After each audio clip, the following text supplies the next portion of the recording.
Hello, everybody. Welcome to All Villa, No Filler, a podcast all about the world's greatest football team. Not Barcelona, not Real Madrid, but Aston Villa. Literally the team with the best home record in European football right now. Did you ever think we would be saying that about Villa back in the days of, coming 13th in the Championship, which was not that long ago at all, really. So an amazing turnaround since then, and in the last couple of years, particularly under Professor Unai Emery. Now, Villa on the back of yet another win, just beating Nottingham Forest 2-0, going on tomorrow to play Crystal Palace. Now, I will talk about that in a second. It's a game that I'm going to.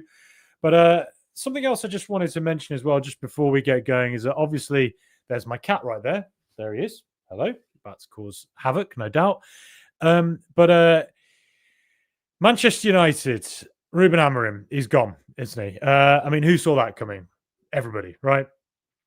After that press conference he did the other day, which was quite clearly the opposite of a come and get me, please get me out of here and pay me what you can.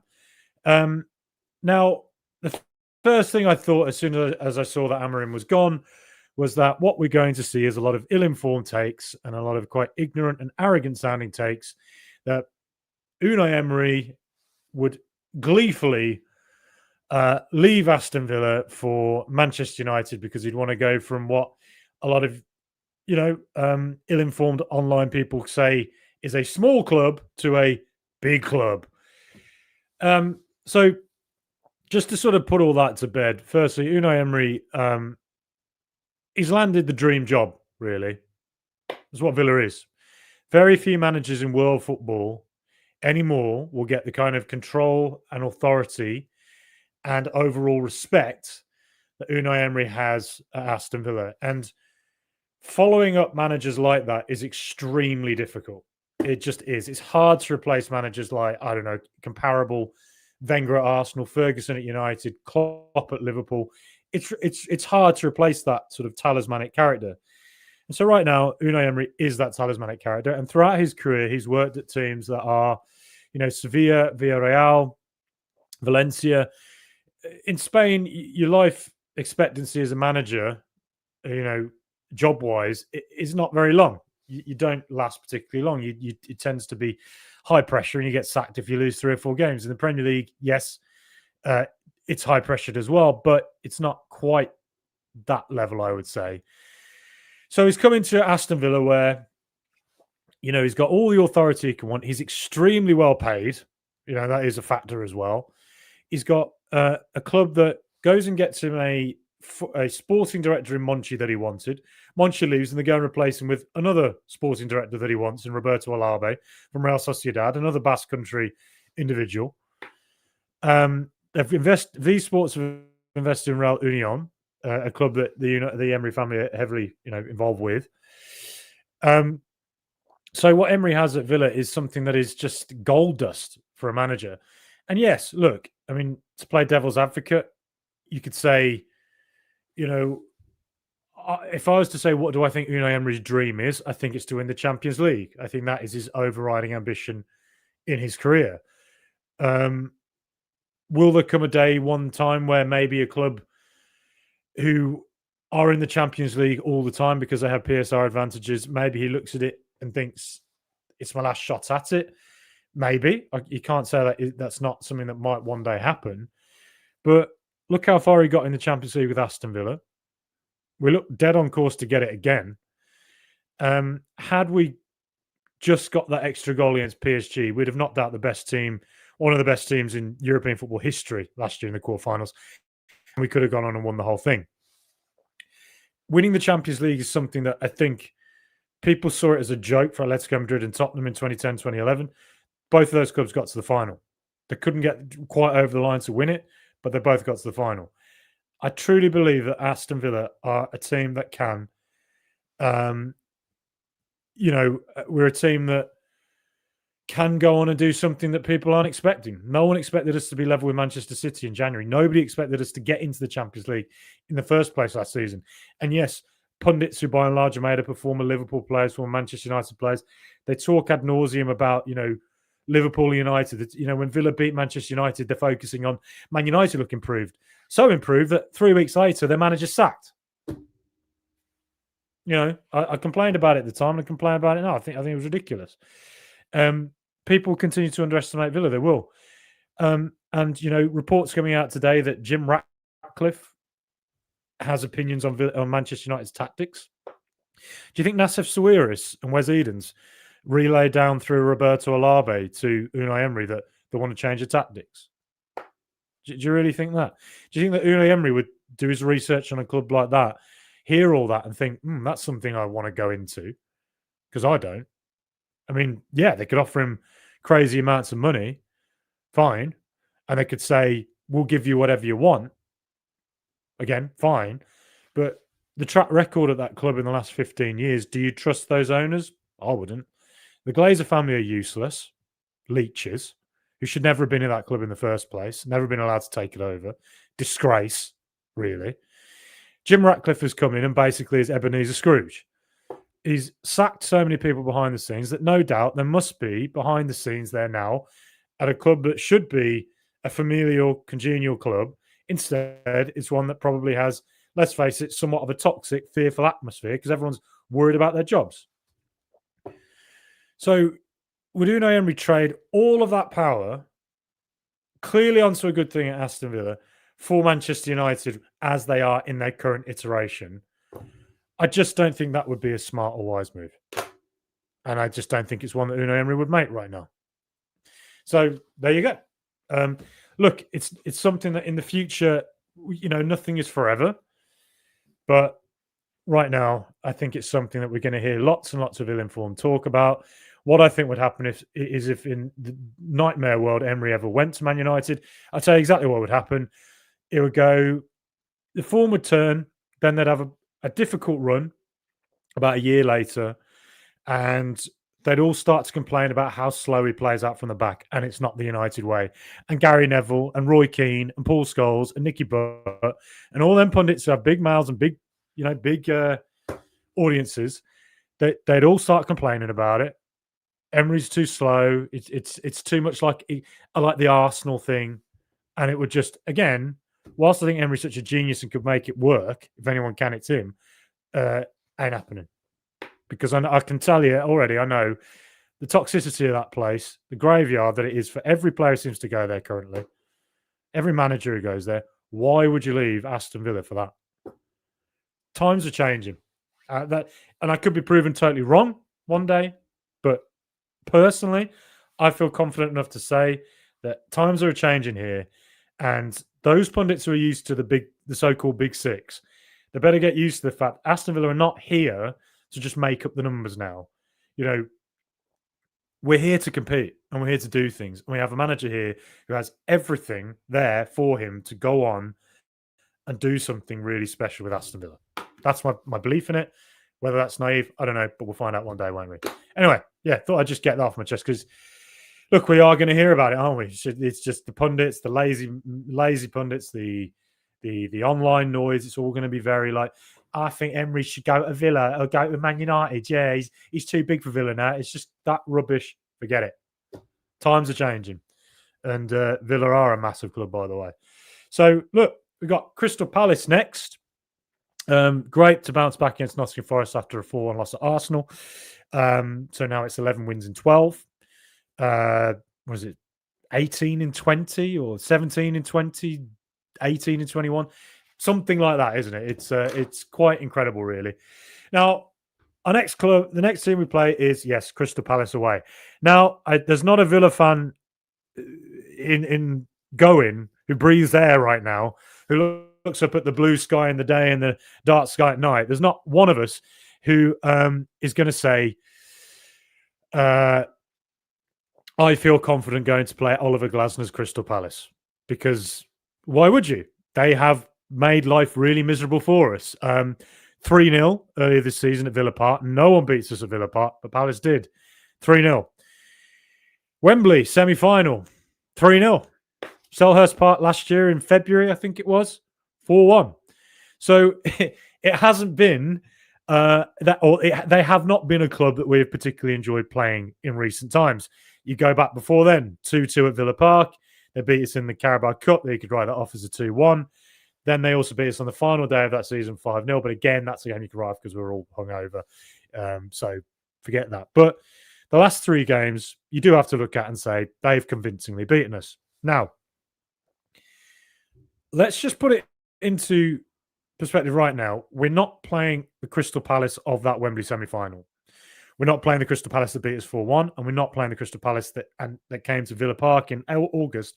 And we are also not the Villa who played in that game. Because if you think back on that game, it was during that spell where Villa just looked like they had a terrible hangover from the summer, terrible hangover from, everybody being kind of uncertain about who was going to be at the club. A lot of fallout from Jacob Ramsey leaving.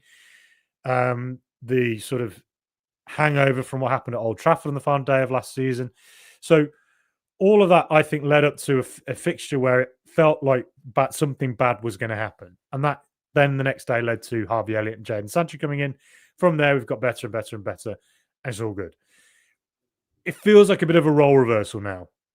Palace went into that game with a real confidence off the back of winning the FA Cup, Community Shield, and the fact they had it over Villa. Villa went into it on a very low ebb.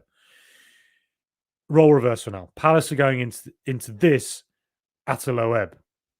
Look at this. This is some of their recent results. Not great, is it? So lost to Newcastle 2-0 in truly what was one of the worst games I think I've seen in a while. Awful game. 1-1 draw with Fulham, a game again which they should have lost. Castagna should have scored right at the end for Fulham. Lost 1-0 at home to Tottenham. Drew 1-1 with Arsenal away, but lost on penalties. Lost 4-1 away at Leeds. 2-2 draw at home against the Finnish team Cups. 3-0 home loss to Manchester City. And then before then, they beat Fulham away. But basically, so since mid-December, 1, 2, 3, 4, 5, 6, 7 games without a win. Not great. And they also have a pretty severe injury crisis. So, who's out for them? Let me just get this up. A lot of players. So, Daichi Kamada, key player for them, out. That's a big loss for them. Nathaniel Klein also out on the right. So, the cover for Daniel Munoz, who's again a massive loss for them. It's not there. Ismail Assar, thank the gods, he is out. He's in the African Cup of Nations. Chet Doucouré out. Jefferson Lerma, concussion injury. He's out. Picked that up against Newcastle. As I mentioned before, Daniel Munoz is out. Chris Richards, only back to be on the bench. Again, another big loss for them in the fact he can't start. And also Eddie Nketiah. So Palace's bench, it ain't going to be great, is it? So yeah, their first 11 isn't going to be great either. So, but firstly, I thought I'd just show you before I get to the squads and just have a look at how the two teams might set up. I thought I'd just show what it is that Palace seem to do to Villa that causes us problems, just with a few screenshots. Now, this is from the FA Cup semi-final. What Palace like to do is that they win the ball at the back, and then once they do that, Aston Villa or whoever it is have pressed quite high. They get a ball away, and it can be a long ball into Mateta. And what will happen is Mateta's such a good hold-up player, and Kamada can play off him as well. So Mateta into Kamada or into Adam Wharton, whoever it is, they hold it up. And then the two fullbacks, Munoz and whoever's out on the left, where it's Tyrant Mitchell, whoever, they both bomb on forward. And then there you are overwhelmed because your team have got forward. And as you can see with Aston Villa in this picture, got 3 centre-backs. The midfielder a bit all over the place. We're overloaded with a 2-on-1 with Sarr and Munoz both coming forward at, I think it's Luca Dean maybe. And the two fullbacks get on forward. They bomb forward so quickly, whip a ball across, and they've got a midfielder coming in who can, take a quick shot on top, a goal, or they've got another player at the back. So they've basically got, look at that, that's 6 Palace. You can count 5 there, right at the front. But then you can also see that 6th player, that other fullback coming forward, and all 6 of them get on forward, and you've basically got a whole overload of Palace players in the box, able to get on any loose ball and snap up a goal. And they do this to Villa over and over again. As you can see there, that was a ball then from Munoz into Ismail Assar, who put it across, and Palace didn't take that chance. But again, later in the game, they won the ball up high. Munoz won it off, forced Pau Torres into a mistake. That then got loose, ball across from Sarr into Eberici Eze, and fantastic finish from the edge of the area. We look at this. What they also love to do, Palace, is stick Adam Wharton right on Yuri Tielemans. So every time Yuri Tielemans gets the ball, Adam Wharton is there to hassle him. So if you compare it to Nottingham Forest the other day, Nottingham Forest were so passive, and Dyche's Everton were the same last season. If you think back to the Everton game last season and you look at the Forest game this weekend, on both occasions, what they did was they allowed Yuri Tielemans to have the freedom of the park. You simply cannot do that if you are playing against Aston Villa. You have to find a way to stop Yuri Tielemans from conducting, because if you don't, he's so good with balls from deep. Think about the third Villa goal the other day, the ball from deep that Tielemans had, where knocked it forward to John McGinn. Obviously, the keeper makes a mistake, but still, what a fantastic ball it was to McGinn. And had the keeper not come out, still McGinn would have taken the touch, and Morgan Rogers was making a run, and McGinn could have passed the ball into Rogers, and Rogers would have had maybe a one-on-one or a one-on-one with the defender, take it around him and take a shot. That all comes from Yuri Tielemans' balls from deep. It's so, look at any FB ref stats, look at whatever it is, the amount of times you see Tielemans making line-breaking passes from deep, long-range passes to players running behind is unbelievable. But then on top of that, you think of him in that number 10 role, that's not where he gets to play those long balls, but his link-up play, short passing, is also world-class. We have one of the best centre midfielders in world football in Yuri Tielemans playing for Aston Villa.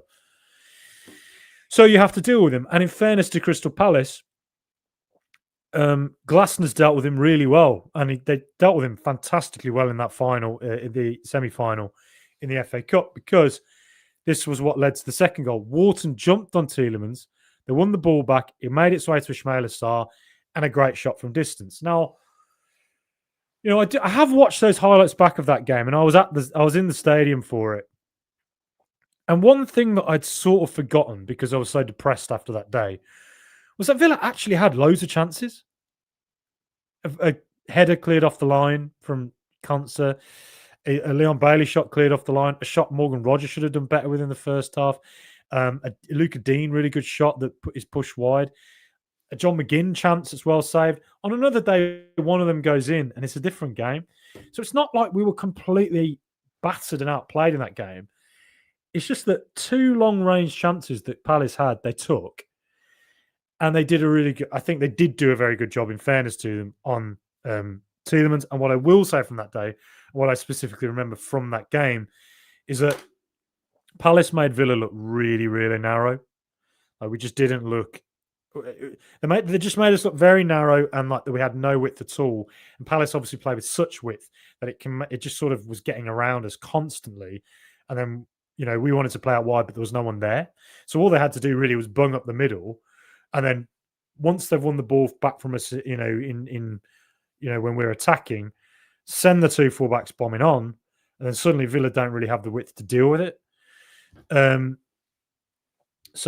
then once we go back at them, they get back into their five at the back shape, bung up the middle, and it's hard to play through it, isn't it? That's kind of what they do to us all the time. They did it to us early this season as well. So look, I'm not saying that Palace in any way sort of didn't deserve to batter us. They didn't. But what I am saying is that Villa actually had more chances than I sort of remembered. And that the one thing I do remember from that day as well, that a big difference was made when Leon Bailey came on the right and actually provided Villa with some width. And that is one thing we're not going to have, because we don't really have any wide players right now, do we? Now, I'd say Gesson is the closest to it, but Gesson isn't even a wide player, I would argue. I think he's a more central player. So, yeah, that's one thing to think about tomorrow. But look, That came from winning the ball back against Yuri Tielemans. The third goal as well, they won the ball back from Yuri Tielemans. Ismail Assar goes on and scores again. This was the FA Cup final, and it's really, really similar to the game against the chance I showed you earlier from against Villa. Long ball forward from Chris Richards into Mateta, who holds it up really well. Man City have been caught forward. Now suddenly, there's a maybe they've got an inverted winger like fullback, like Nico Williams or Nico O'Reilly, or the fullback's gone forward or whatever. But basically, there's a gap, isn't there? And Danny Munoz has realised that and he's burst forward into it. So you've got basically a long ball forward into Mateta. He's passed it back to Daichi Kamada, who can't play, by the way, as I said earlier. He's played it back to Mateta. And look at that. There's that gap on the right, on the Man City left. Daniel Munoz has poured forward into it. There he is. Look at that. Look at that. Loads and loads of space. He's such a crucial player for them, Daniel Munoz. He's a fantastic fullback. He really is. Amazing find, really, for them. Gets forward. He bombs it across. And there's Eberechi Eze coming in to make it 1-0.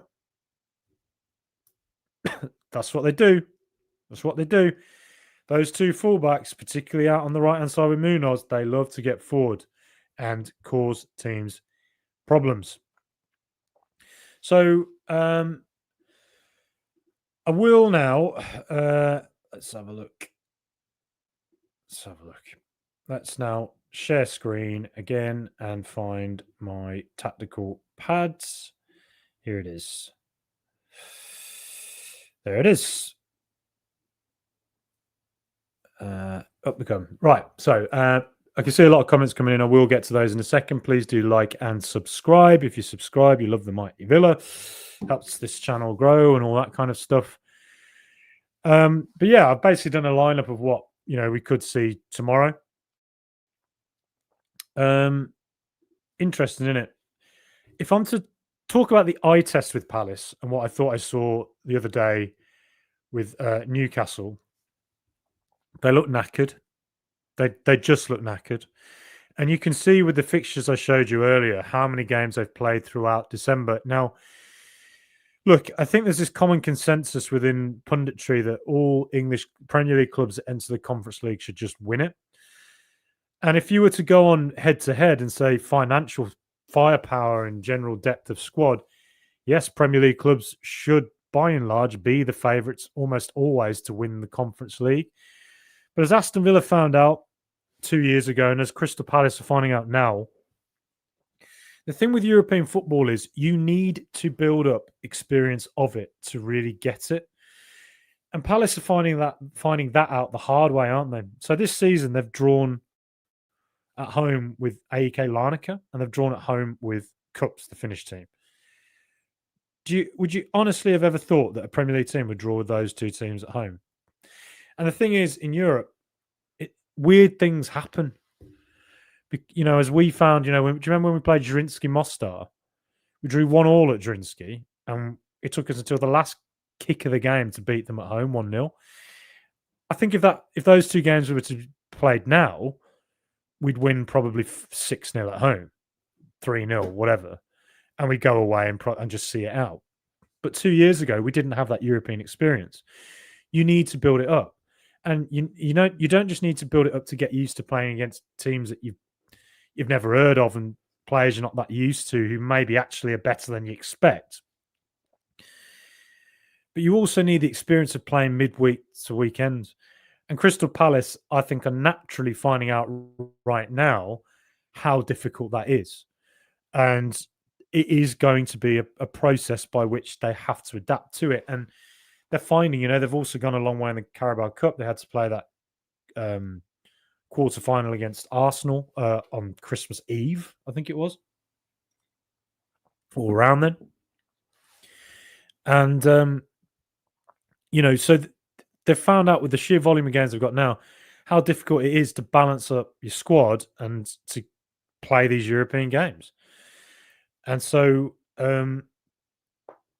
tomorrow, given the fact they've just played Newcastle away this weekend and lost 2-0, and in that game looked really knackered and very scrappy, it's hard to think that Palace are going to have loads and loads of energy levels to damage Villa in the way they have in the past. No, Daniel Munoz is massive because they just don't have a replacement for him down the right. And, if they want to make changes off the bench, quite frankly, Aston Villa have the players to make changes that could impact the game substantially. I'm not convinced Palace quite have that at this moment. Uche could come on, he looks a decent player. But, by and large, so many of their key players are out that you've got to go into this game, I think, as Villa, off the back of how well we've done recently, beating Chelsea 2-1 away last week. West Ham, another London away day we won recently. We have to go into this game really thinking it's time for us to show Palace that we're not just a team they beat. And I just don't think they've got the energy levels to damage us as much as they usually do out wide. And they don't have the players to do it either. That said, of course, because it's a Selhurst Park and it's a Wednesday night, and they've got brilliant players like Mateta, Wharton, Jeremy Pino. They are going to cause us problems, absolutely. And they are absolutely going to do things that, I dare say they'll score a goal because we always seem to concede right now. And I mean, it's going to be Brennan Johnson, isn't it, on his debut? Or on his home debut, rather. But I just think Villa should go into this and just really impose themselves. And yeah, I think just go into it with loads and loads of confidence and just physically impose themselves. Get into them quickly and be confident about playing out from the back. I know we don't like to play against the back three. I know Man United caused us quite a few problems playing against, trying to play out from the back. And quite often when we do play out from the back against back threes, it can make us look a little too narrow. Wolves did it to us at home recently. Man United did it to us. Palace always seem to do it to us. There is a thing about us playing out from the back with against back threes where there's just something about our structure that doesn't seem to lend itself to playing well against back threes. But still, I hope Villa are confident enough to keep on doing it, and I'm sure we will be. And something that I noticed recently when we played Man United, and I was in the stadium for it, is that Villa went long quite a lot. Now, that may have been to do with the fact that Man United were pressing very high, had very big energy levels, and were trying to force us into making mistakes by playing out from the back. So what we did instead was we played it long from Martinez into Ollie Watkins. And I dare say, if you're to look at Opta stats, I bet that pass from Martinez to Watkins was one of the most common in the game, in the Man United game. But what I noticed was happening constantly, and I said this in the vlog at half time, was that the ball would come to Ollie Watkins around here, but the problem was that when I think it was Rodgers and McGinn, and what they were doing was that they were coming very wide. So there was this back three, and there was obviously this loads of space if the ball comes loose. But Watkins would sometimes win the ball, but that second ball then there tended to be two deep-lying Man United midfielders and their centre-back all gathered around Watkins, and therefore nobody really from Villa to help Watkins fight for that second ball. And it seemed to be a constant issue where we would get it, and then it just immediately was given straight back to Man United, and they just turned and came straight back at us. So I dare say what we could aim to do tomorrow is that, yes, Maxence Lacroix is a tall guy, and he is going to win a lot of those aerial duels if that we go do the long route. But if we're to go long again, we probably need to get someone closer into Watkins. Now, maybe that's Rodgers. And something I noted with Rodgers in the Man United game was that sometimes we would go long in his direction from Martinez, sort of up that way, and again to McGinn. Rodgers doesn't like heading the ball. That was really, really obvious in the stadium that day. It's like he prefers to sort of back into the defender, get near them, maybe allow the defender to win the header, but then gamble on the fact that he may well win the second ball. So Rodgers, it didn't appear to me that heading was particularly something he was that asked about, really, which is fair enough. I mean, it's not everyone's forte, is it? But and again, if another option would be John McGinn. Now, when we went with John McGinn last time, it was Luke Shaw who was on his back, and I think the one player who has the physicality, the Orca physicality to deal with John McGinn, there's very few of them, but Luke Shaw actually is one of them, and Shaw did very well against McGinn. Shaw was really, really good. Tomorrow it might be Mark Gahey, or it could be Tyreek Mitchell dropping deep. But if Villa do find that Palace sort of press a bit higher and want to force us into mistakes, and therefore we go long, something we've got to do is get someone closer to Watkins to help him support, and maybe that's Morgan Rodgers if he plays as the number 10.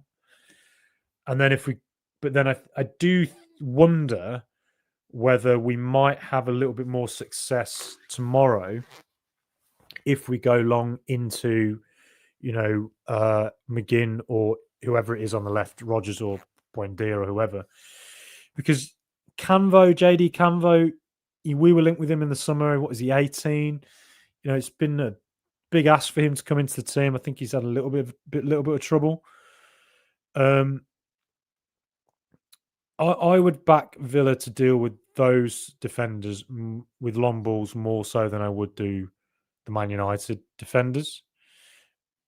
Maxence Lacroix aside, I just think he would win a lot of aerial duels. But that's just something I thought I would note because if Villa do follow that, given the fact that we have a recent example of when we played a back three who pressed high and forced us into mistakes, we went long a lot longer than we usually do, and what that meant was you had a 3v3.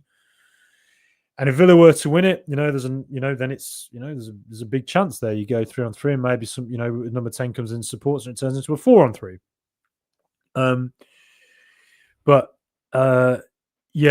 I just think that one thing we need to learn from that game is that if Watkins does win the ball, he needs more support around him. Now, something else worth noting about Crystal Palace as well in recent games, and I watched a lot of the highlights. I've seen a couple of the games. I saw the Newcastle one.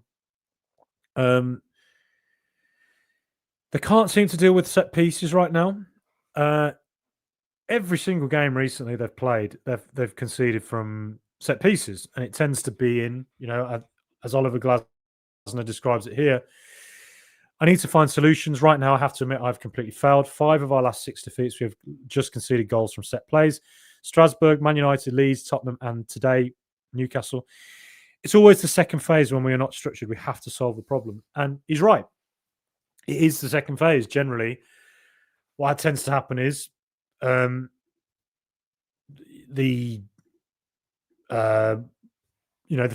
ball into the area, whether it's a long throw or a corner or a free kick, it gets dealt with, then it bounces and goal. They just can't seem to deal with that. And it's very difficult to know exactly why that is, whether it's their marking structure, whether they're doing a zonal marking, whether it's their man-to-man structure, whether other teams have just cottoned onto something that is a weakness. It's very hard to say. Whether it's just a lack of leadership and discipline, something as basic as that. It's weird. But look, Aston Villa have Austin McPhee as a set-piece coach, and you got to think that we will cause them problems from set pieces tomorrow if we get a fair chunk of corners and free kicks. They've conceded a lot from long throws recently as well. They've conceded 2 against Leeds.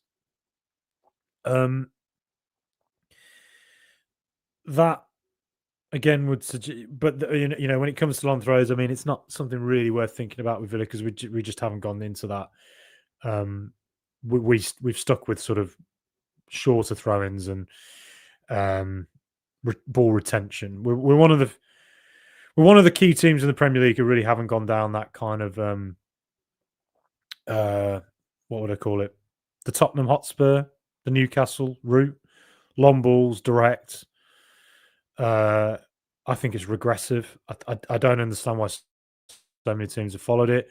I think if you're a promoted team, I think I understand it then, because a lot of teams have come up recently trying to play football and it hasn't worked. So you've got to try something different.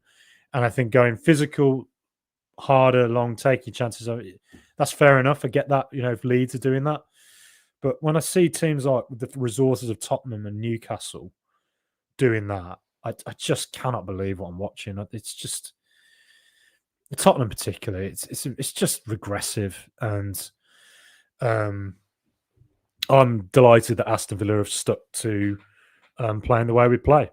Fantastic football team, and having confidence in how we approach the game. And that is ball retention. But anyway, that's a bit of a side note there. But I've talked about Palace's injuries. Well, Aston Villa, looks like Pau Torres and Mings are back. Amazing. Because we really, really did need the bodies.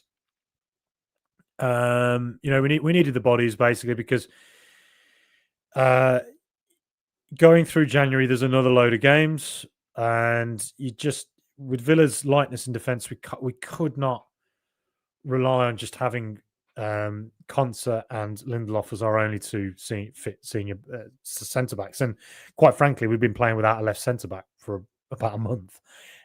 Fair play to Lindelof, and Unai Emery praised him massively today, didn't he?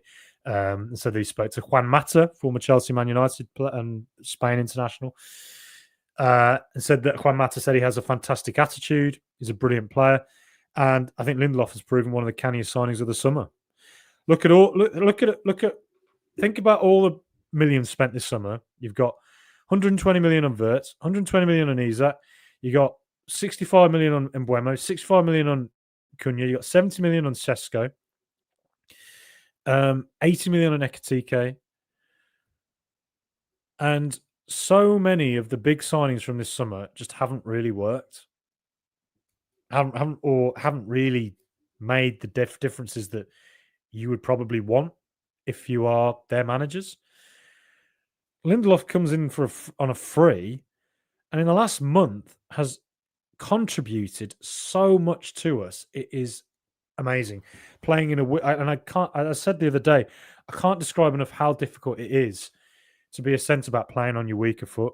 It's so hard, and the fact he's done it, it's incredible, really. And big shout out to him.